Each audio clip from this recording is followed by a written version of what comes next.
Welcome to the Energetics of Being podcast, the podcast that delves into the fascinating world of human design and unravels the layers of conditioning beliefs and expectations that can influence who we become and how we show up in our lives. I'm your host, Sarah Atkins, and I'm really excited to share this journey with you. We'll explore topics such as human design, gene keys, astrology, holistic approaches, coaching, neuroscience, and psychology.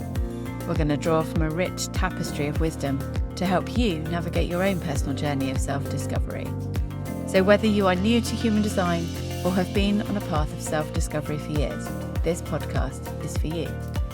This is your invitation to step into your power, embrace your uniqueness, and create a life that resonates with your soul's deepest desires. So, if you're ready to dive in, let's go. Hello and welcome to episode 3 of our Neurodiversity Celebration Week special podcast series. And I am joined again by the lovely Cassie. And today we thought we would talk about Rejection Sensitivity Dysphoria, shortened to RSD, because it's a bit of a mouthful to say it all the time. And we thought we'd talk a little bit about what it is, because I think there's some big misconceptions and misunderstandings around what it is, how it is perceived, and how it shows up. Do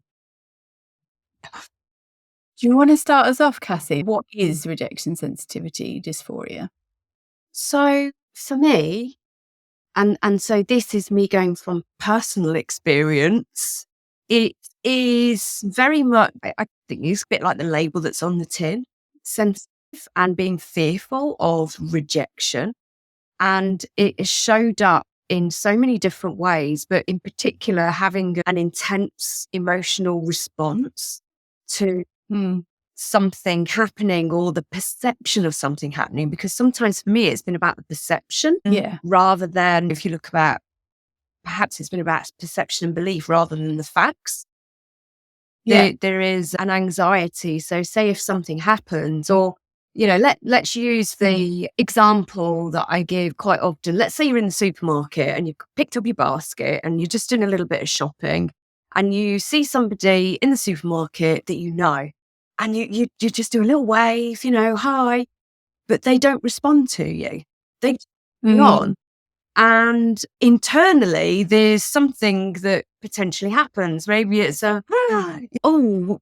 and all of a sudden, the mind goes back to the last conversations, tracking back that you had with the individual. Did I say something wrong? Did something happen? Have I missed a birthday? And then all of a sudden, all this stuff is happening, really wild. The imagination is almost taken as places that, as far as the mind can reach, when actually the individual has got headphones in their ears and they can't hear you. So it's a lot for me. What I found is that the experience of it as an individual, feeling the effects of rejection sensitivity, is that massive feeling of rejection, of shame, blame, causing me to withdraw, change my behavior in so many different ways. And it's all based on my own thinking and experience, which, to be honest, probably the roots of which go back to childhood. Maybe a need that I have wasn't attended to at the time, and I felt abandoned, or I felt, a huge sense of rejection. And I created a meaning of what that meant, and then that program's continued on and on and on and on and on. I think you're right. It is a programming. I think the key word, I used to think it was rejection sensitivity, but I think the key word is the dysphoria part, because it is a complete dysphoria of reality. It's not real. And that's what people really struggle with. They don't understand why you can't see the reality. And for me, like what you've described is exactly that. I had a funny scenario. Well, it's funny now. It wasn't at the time, obviously. I have a virtual assistant. She's an absolute legend. She brings calm to my chaos. We've worked together for 3 years. And back in, I think it was October, I suggested we changed our communication platform onto something else, which meant that we could share voice notes and files, and I could have it open on my desktop. It was like an instant messaging thing. And she was like, yeah, we'll try it. I'm open to that. So we tried it and I thought it was working quite well. And then all of a sudden, I went to message her something. I had an alert saying this person is no longer available. They've deleted the app. And I was like, oh my God, maybe she didn't like it. That was straight where my head went. I hope she's okay. So I sent her a message on the old platform that we had been using to say, I've noticed that you've deleted this account. Is everything okay? If it wasn't working for you, well, I'm saying this out loud, I realised how needy I sounded. I was like, if it wasn't working for you, people please are coming out, then we can come back to this one. It's absolutely fine. Just anything to keep you happy. And she didn't reply. I let this go on for 3-4 days and still no reply. And I could also see that she hadn't seen the message. Now, in my head, this then blew up into, oh my God, she's dumped me as a client. She doesn't want to work with me anymore. I've obviously pushed things too far now. I know I'm chaotic. I know I'm quite challenging to work with. But I must have just pushed her over the edge and she must have had enough. That's immediately where my head went. And in the end, in my insanity, I had a word with myself and I was like, do you know what? I could see she was on Facebook. Just drop her a message on Facebook. It'll be fine. Just send her a message saying, hi, is everything okay? I noticed that you deleted this. I did try to reach out to you on this, but didn't hear anything. I'm just a bit worried that you're not okay or things aren't okay with us. She came back, she went, oh my God, I'm so sorry. I've just gone to log in and yeah, it's kicked me off the platform. I have no idea. It won't let me use my mobile number. I'd already deleted the old platform, so I didn't get a notification because we'd already shifted over. She said, I actually really like the new. It's like, oh my God. Yeah.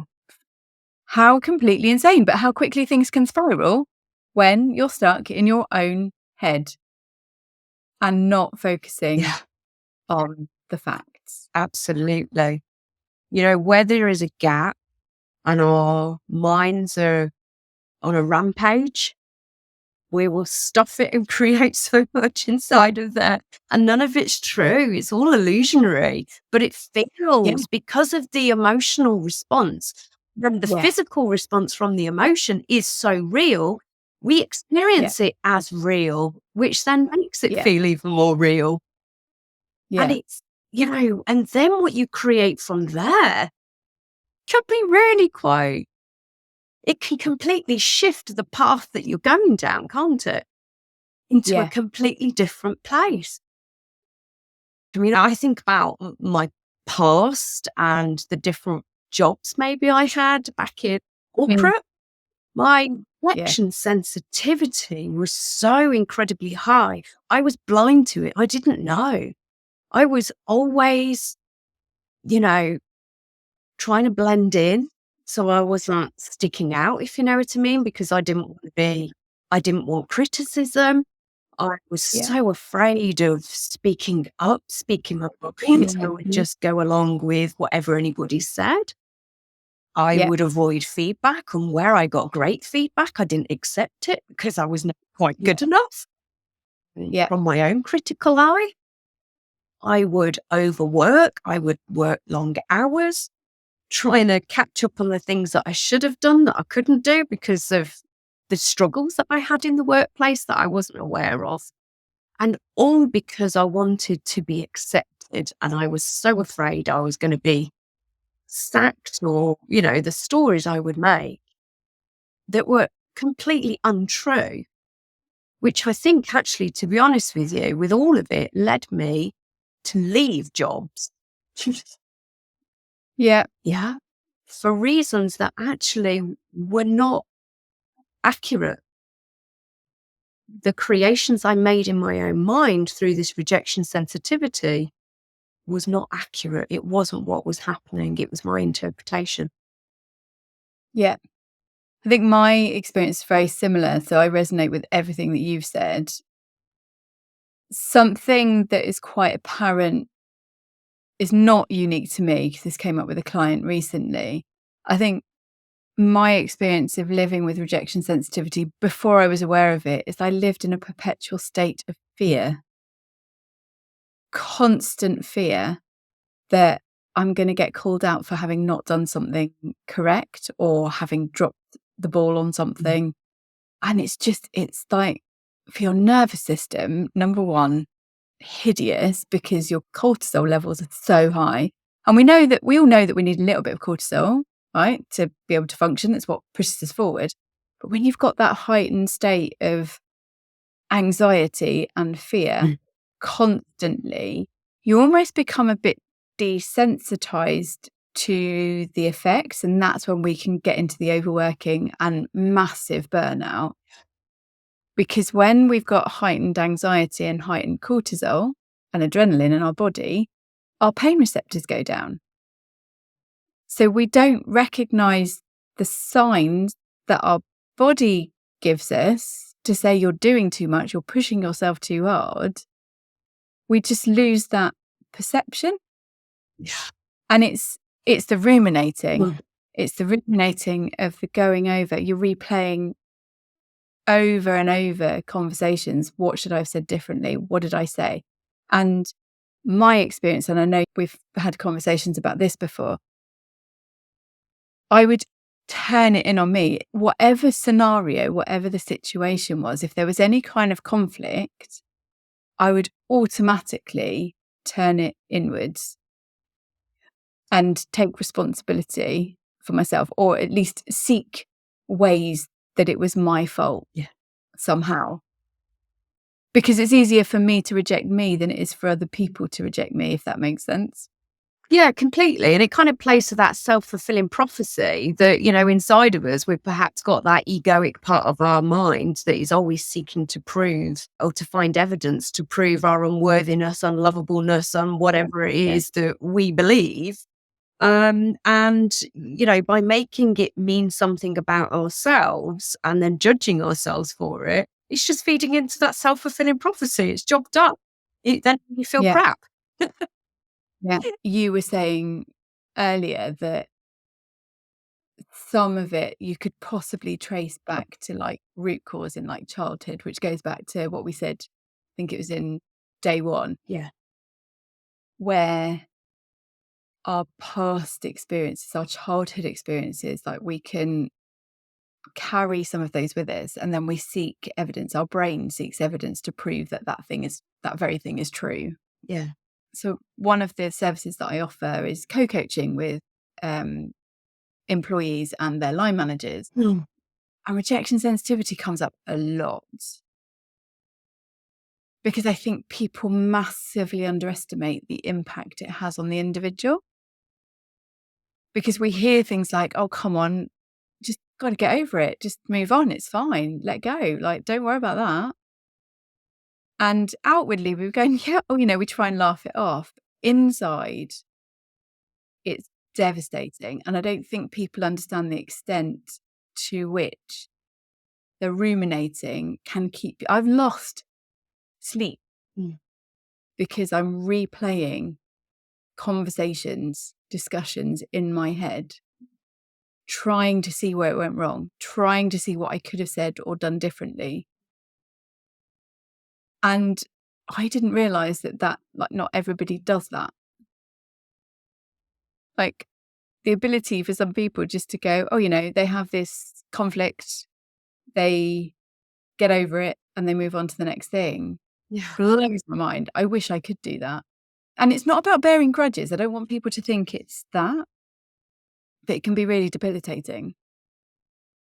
It can be hugely debilitating. And, it just kind of reminds me of a time when, do you know what? There's been multiple times. And this is where I can tie myself up in knots. And certainly more so in the past than now, because I've learned different ways of, I guess, navigating rejection sensitivity. Whereas before I didn't have a clue. I didn't even know that it was a thing. Yeah. I just felt the impact and what I made it about me. And I've lost days, weeks, months, even years replaying, getting stuck in this. It's like this video that is in constant replay. Yes. like watching, if you're ever on a doom scroll and you're watching a little video that is on repeat, it plays again and again and again. These scenarios play out, and my mind so magnificently and so creatively makes it a real experience that I can feel it every time. And it makes me feel sick. It makes me whatever it is that it's making me physically like experience it. The event happened like weeks, months, years ago. Yeah. So if I could let go of it, I would have done. But I didn't know how, because I didn't have anybody who actually could sit with me, be with me, that I could explain what I was experiencing and help me dissipate it. Yeah. And that's the thing. So for anybody that's listening to this, rejection sensitivity dysphoria is mostly associated with ADHD. There's a lot of crossover as well with borderline personality disorder. And I also do have some autistic clients that experience rejection sensitivity, but they experience it in a slightly different way. And I think it's important to say that different people's experiences, again, essentially the themes are the same, but their personal experience can be different. And what was the other thing I was going to say? It's not recognised as a diagnostic criteria. They don't diagnose it if you're going through a formal diagnosis thing. It's more understood as a thing. It's one of the subjects that I coach probably most people on, if I'm honest. Yeah. And how to kind of manage it. And that's the other thing. It's not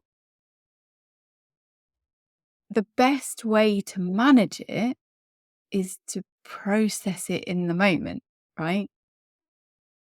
To talk it through, to reason, rationalize things.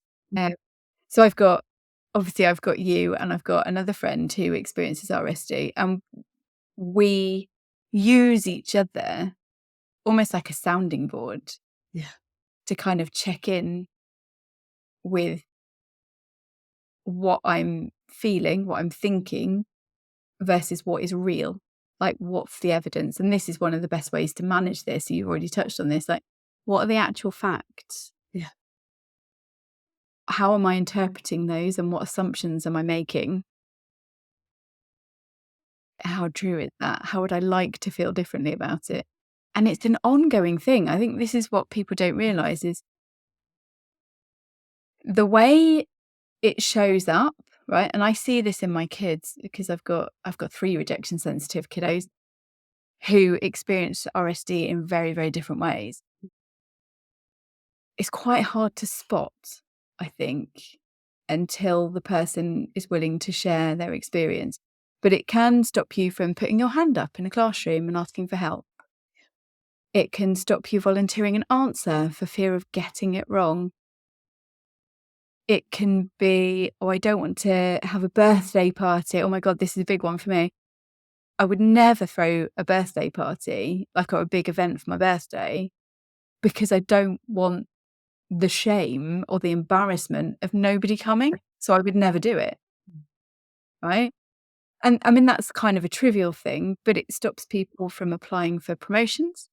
It stops people, like you say, sharing ideas in a meeting because you don't want to look stupid. Yeah. Sometimes with my middle son, he would say, well, somebody's done it. It must have been me. So he'll actually put his hand up, even though it had nothing to do with him, but he doesn't like the conflict. So he's like, if I just put myself forward, they've got someone to blame, and then we can just move on and move out of that space, and I'll take it on. And it's insane how it can manifest in different ways. I worked with an author last year, and it took him 5 years to publish his first book. And that was largely due to he worked with a mentor, somebody he admired massively. He shared his transcript with him, and his mentor sent back his manuscript and basically red-penned it. It took him 5 years to be able to revisit that with somebody who was much more supportive and collaborative to be able to then self-publish his book. But he didn't realise that it was rejection sensitivity. But 5 years he lost. Yeah. And that's reality. That's how much it can impact people. Oh, yeah, it impacts massively. It really does. And I've experienced a lot of those impacts myself, where it stopped me from showing up in places where I used to thrive. I used to enjoy it until I had a bad experience and then created it to mean something about me. Yes. And then evolved and realized that actually it had nothing to do with me. And, so now I'm starting to explore those areas again. I've just what you were saying about your son automatically, taking the blame. And, I see that in myself. I used to do that a lot. If somebody shouted at home, it was like, what have I done? Yeah. I might not have been in the room, I might not have been around, but it's me. I did something. When I did. Yeah. And I think what's interesting, so going back to the nervous system, we said neurodivergent individuals have a slightly more sensitive nervous system. It escalates very quickly. I think one of the things that I realise is I don't always recognise when rejection sensitivity is playing a part. Like I said, I need to soundboard, I need to talk things through. But occasionally in certain scenarios, my body will have like a trauma response to certain situations. And what I've learned to do, and again, I'm not professing to be an expert at this because I don't always get it right. I'm human at the end of the day. Sometimes it catches me off guard, but I'm learning to take a pause and not to react in that moment. So what you said, taking a breath, going, okay,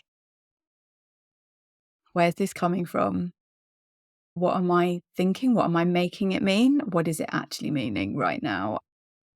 I sometimes store it up or make a note if I've got, if I'm in a meeting or whatever, something that I need to revisit. That was really interesting. I need to explore that response because the body remembers, right? And sometimes we respond and we don't know why. Because we're so good at pushing through and getting on with it. And hiding it and, not even recognizing the signs. I didn't really wholly understand anxiety until I had needed to do some study as part of my professional development. That was like, so that's anxiety. So what I have been experiencing is anxiety. Yeah. This is an interesting thing though, isn't it? I think it depends what you consume and what you watch, but I see a narrative in the press like, everybody's got ADHD these days, or there's, there's an increase in people seeking diagnosis and things. But you mentioning anxiety, I have a very, very high number of clients. I've worked with a very high number of clients who are late diagnosed in their sort of late 30s, as old as in their mid 50s, who have been diagnosed with anxiety. They've been on antidepressants and anti-anxiety meds for like 20, 25 years. They've been in and out of therapy, believing that they've got depression or an anxiety disorder. And then they've been diagnosed with ADHD or they're autistic. And it's like, I guess this goes back to the identity piece that we talked about last time. It's trying to untangle that actually what you said I was experiencing, you were dismissing it and saying I can fix it with this. It doesn't fix it because you're just treating the symptoms. Anxiety is usually a symptom. You have to understand what the root cause is. And this is where I know I've shared a little bit on social media before. I massively admire Gabor Mate's work in trauma, right? I think what he's done in the trauma space and sort of helping people understand, especially like PTSD and things like that, I think is phenomenal. However, I do disagree with one of his core beliefs in his book, Scattered Minds, where he almost, and I know the book is quite old now, but where he suggests that ADHD isn't a thing, it's a trauma response. What are your thoughts on that? Yeah, it's an interesting one. I'm going to use that word interesting that I really liked in the script. I suppose I was still, shaking and sorting my own personal opinion around that, because I do see a sense of a thread of truth there.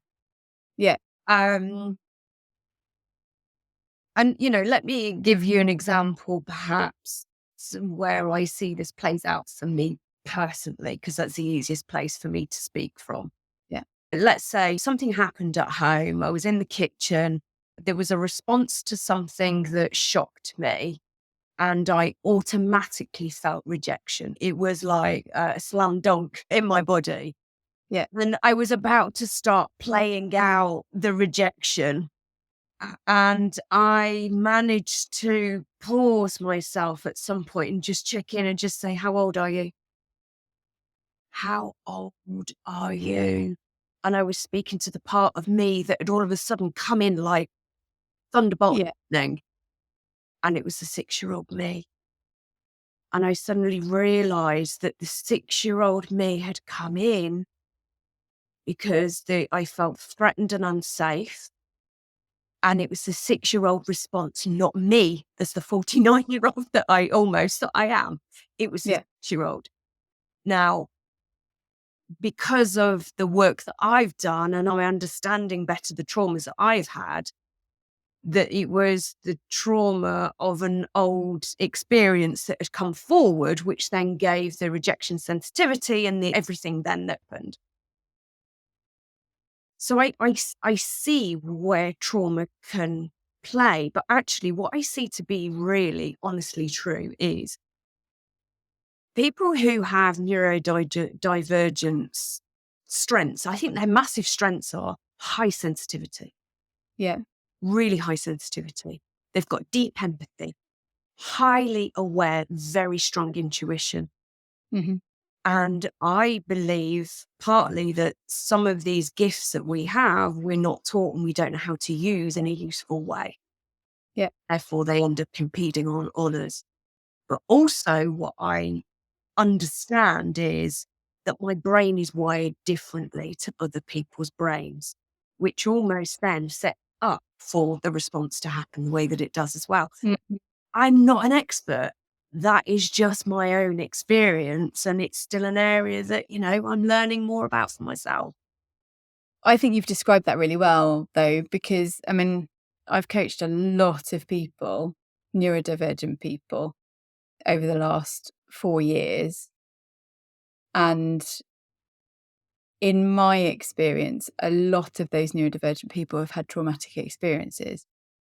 However, most of those traumatic experiences, similar to what you said, go back to childhood. So my argument would be is that actually those traumatic experiences are as a result of their neurodivergent needs not being identified and not being met and being misunderstood. Because when I look at my own children, even, there was evidence of their neurodivergence in my eldest son from 14 days old. I can pinpoint certain sensitivities that he had from then. He was 14 days old. He hadn't experienced any trauma other than being born, which, let's face it, they go from lovely in utero safety to this crazy, loud, wild world, that is traumatic in itself. But other than that, he was born into a very loving, very warm, very safe, calm household. So people can't tell me that he is neurodivergent because he's had a really traumatic start in life. And that's where I have the disconnect. I'm not saying he hasn't experienced trauma since, he absolutely has, but that's largely to do with him being a teenage boy bullying at school. Mm. He's bullied because of his neurological difference, because he doesn't understand teenage banter, but he communicates in a different way to his peers. When you speak to him, his vocabulary is phenomenal. His English teacher told me it's like speaking to an academic at the age of 13 or 14.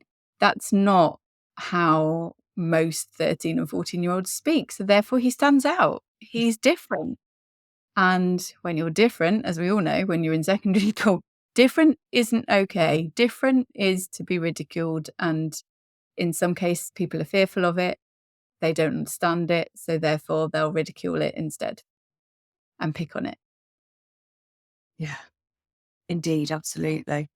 And I think that's where, going back to what we said in the introductory episode of this series, going back to the Maori community and the language that they use to describe some of these things is incredibly helpful, and it's more accepting and more expansive, talking about the term for autism basically being defined as in one's own time and space. Yeah. And for ADHD being attention goes many ways or to many things. And I think it goes back to the shape sorter. We're all different shape sizes, we have different degrees of sensitivity. And yet we're being squeezed into a world that is, I suppose, in some respects, kind of being forced into thinking and behaving in the same way, when actually we're not meant to think and behave in the same way. No. As a neurodiverse community, we are more sensitive. We are very creative. We have deep empathy. We have very high awareness, super awareness, that sixth sense, that strong intuition. We pick up on things. We read between the lines. Where there's a gap and somebody looks and says there's nothing, there is so much. Well, that's the place where I spend most of my time these days. There is so much in the gap, in the space, in the void. It's what isn't being spoken. Even when it comes down to communication, we know that the words we speak is a very small percentage of communication. And that's one of the things that comes through in rejection sensitivity, I think, that what has become apparent is helping my clients understand that they're not just listening to the words that are being spoken to them, they're reading the body language. And there might be a little flicker of a reaction that most people wouldn't notice, but I guarantee my autistic and ADHD clients would have noticed it, and they're already ruminating what that means. They're looking for the meaning. Yeah, definitely. And I think something that I found to be really effective in the workplace or as a coach is actually in everywhere, actually applying this in everyday life, is using this understanding that everything suggests something. Mm-hmm. So even if somebody doesn't finish the sentence, if somebody interrupts somebody, if somebody doesn't allow somebody to speak, if somebody, gives a look, if there's a bunch of chairs around a table and not enough for one person, everything suggests something. And our beautiful, creative brains are wired to find the answers. Yeah. Yeah. So if we just have an awareness that we are creative beings, we are meaning-making machines. Yeah. And for many of us, we're meaning-making machines on overdrive. Yeah. And yes, we have a responsibility to what we make things mean, but I think everybody else has a responsibility for what they create as well, if that makes sense. Yeah. I think that's something, if I could go back to my 28, 29-year-old self, I would encourage her to question things. If you're not sure on what they mean, clarify. Don't think you know, because people don't always say what they mean. We've got a phrase in our house, like, say what you mean and mean what you say. If you don't genuinely mean what you're saying, don't say it. Yeah. Because things can get misinterpreted. And I remember from my teacher training, one of the things that we were taught with giving feedback is identify the behaviour. Don't make it personal. And it's funny because I communicate with my boys this way because they don't understand the inference. They don't, like, you have to be quite explicit with what you're saying, which then removes the interpretation. Illustration purposes, if you're watching the video, you'll see this. But if I hold my mug up, you, Kathy, what side is the handle? Well, to me, it's looking like it's on the left, but actually, if I turn my body around, it's on your right. Yeah. Mm. So for me, it's on my right. For you, you can see it's on your left. Yeah. We're both right. We've just got different perspectives, viewpoints on the same thing. Yeah. It's the same as when we go to a film or something. We might watch a program with somebody, and if you have a chat about it afterwards, you've both taken very different perspectives or viewpoints of the same thing. Neither of you are wrong. It's how we interpret it. And our interpretations, again, coming full circle, especially when we're thinking about rejection sensitivity, our interpretations are very much largely based on our past experiences. Yeah. Yeah, absolutely. They are definitely, and if we don't realize that, we then create from that place. So just going back to that story that I shared about me, realizing it was a 6-year-old that was responding to somebody else's behavior. And if I continued to respond as a 6-year-old, I would create it and it would play out as one way. Yeah. Being able to catch that and to be able to almost consciously say, it's okay. That isn't happening now. That isn't today's situation. I'm safe. I'm here in my 48, 49-year-old self, who is resourceful, resilient, courageous, well-equipped.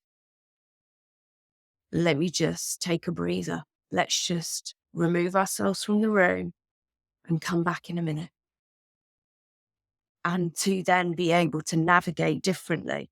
When we're in these situations and we've got this ambiguity leads to even more confusion. Yeah. Which is where, what you were saying here, your perspectives are really important. Being able to talk things through is really important. Using clean language is really important. Asking for what you want and need is really important. Yeah. And actually can be very challenging as well for, high achievers or, whatever. But it is really important. And definitions as well. Like you're saying with perspectives. Sometimes the definitions that we apply to something, we create different meanings from. Yes. And we're not on the same page. So we need to get on the same page and understand how you're defining something. Because then we can start to wipe the slate clean and create something that's really useful. Gosh, rejection sensitivity is huge, isn't it? It is massive, absolutely massive. And I think to raise awareness around it is really helpful. I mean, it comes down to improving lines of communication, which we know can be a bit tricky. Regardless of, outside of that, I know particularly in the neurodivergent space, and this is another session that we're going to bring up, is communication and things that can help to support communication and why things get miscommunicated and why things get misinterpreted. But yeah, it's essentially like we are all in this big wide world. The more tolerance, understanding and acceptance and compassion that we can have for people's differences, abilities, then the world will be a calmer, better place. That might sound a bit idealistic, but that's what I believe we are capable of. Oh, we are hugely capable of. And it's that softening of the heart, isn't it? Mm. So many people, and I know myself as well, have come into something with a really hard stance on something, and perhaps the full protection's up, the warrior mode. This is the way things are going to be. It's going to be my way or the highway kind of thing. Yeah. And actually, it's where we can soften and start to really understand, take ourselves out of the picture in some sense. If you're being with somebody who is sensitive in this way, and just really seek to understand and hold that compassion and really deeply want to understand, because when you can come together, then something really beautiful can be created. And it's that co-creation then, instead of being one against the other. Absolutely. Brilliant. Well, I'm sure we could carry on talking about rejection sensitivity, so we might end up revisiting it in future episodes. Who knows? Yeah. If you've got any experience or your own personal experiences with rejection sensitivity and you want to share them, please feel free to. We are always open and up for having a conversation. Like I said, we could talk about this for ages. But thanks for listening, and we'll hope you join us on the next episode. I hope you found our exploration today both insightful and inspiring. And if you resonated with what you heard today, I invite you to subscribe, rate and review this podcast on your preferred platform, whatever that might be. Your feedback is really invaluable, and it helps us to reach even more listeners on their own journey of self-discovery. And remember, a conversation doesn't have to end here. You can connect with me on social media. I'm on Instagram under the handle @sarah.m.atkins, or you can find me on Facebook just as Sarah Atkins. I would really love to hear from you and continue our conversation there. I am on a personal mission to bring you thought-provoking conversations and practical insights to help you break free from the conditioning that holds you back. And as we close out this episode, take a moment to reflect on what you've learned today. How can you apply these insights to your own life? What steps can you take to further align with your own authentic self? Thank you again for listening. I really do appreciate you choosing to spend some time with me. And until next time, stay curious, stay authentic, and stay true to you.